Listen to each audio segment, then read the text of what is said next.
Today we are comparing crossovers, which is totally exciting, right? I mean, remember when families only had to choose between like sedan, wagon, van, and SUV? Well, crossovers are so popular now because they combine elements from all those body styles. So for this comparison, we're taking 3 of the most popular and pointing out what makes each just a little bit different. Now, I'm driving the Mazda CX-5, and it's been completely designed around something Mazda calls Skyactiv. What Skyactiv essentially means is small, efficient engine in a light body. Now that's important because of all the crossovers on the market, actually achieving fuel economy numbers that you read about in advertisements and on TV commercials and things, achieving those in real life is actually much easier in the CX-5. So how light is the CX-5? Well, fully loaded, actually this one right here, CX-5 GT, fully loaded, it's still 100 pounds lighter than the lightest Ford Escape. Mazda says the CX-5 will sip just 6.1 liters per 100 on the highway and 7.7 in the city. And that is exceptional for a small crossover. This is done without any fancy turbochargers or any hybrid drives and weird batteries and stuff. It's just good old-fashioned gasoline motor and light body. Ford decided to go in the opposite direction with this new Escape. Arguably, it's the most technically advanced car the company makes right now. And I know this better than the other guys. See, our family vehicle is a 2007 Ford Escape. Basically the definition of a Tupperware box on wheels. Not exactly the technological marvel that this thing is. Here's what I mean. Start ticking boxes on your new Ford Escape and you end up with one of these fully loaded titanium models.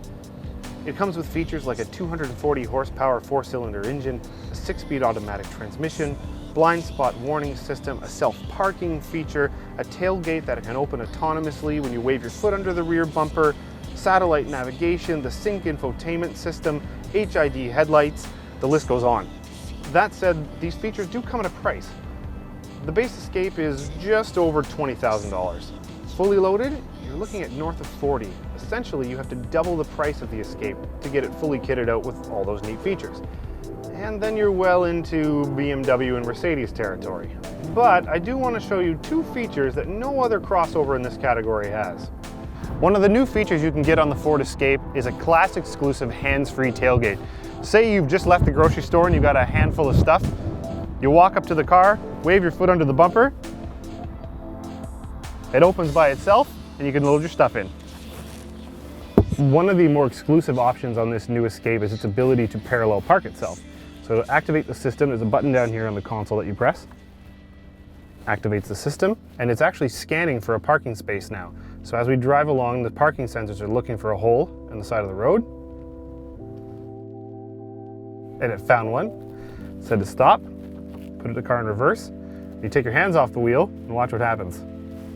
I'm just working the pedals right now to control the speed of the car.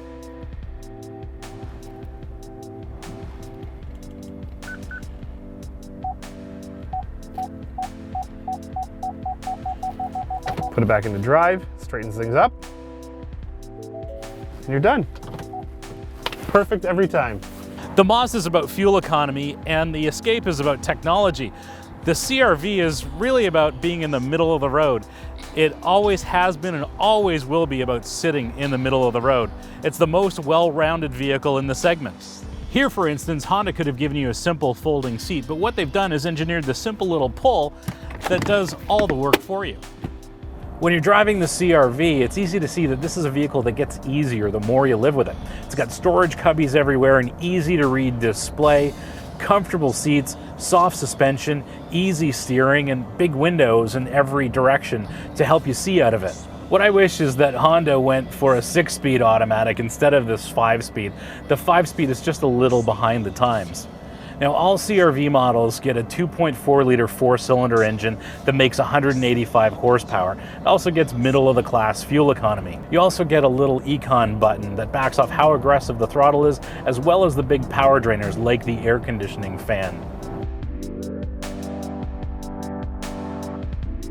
And so the conclusion. If you're concerned about fuel economy, get the Mazda. If you like toys and features and don't mind paying for them, go for the Ford. But if you're like most Canadians and you want a mix of everything, the Honda CR-V is your crossover. That's right, Michael. It's something we have to commend Honda for, constant improvement. The CR-V doesn't focus on being great in just one category. It's a great vehicle overall. And it's made in Canada, and that has to count for something, right? Absolutely.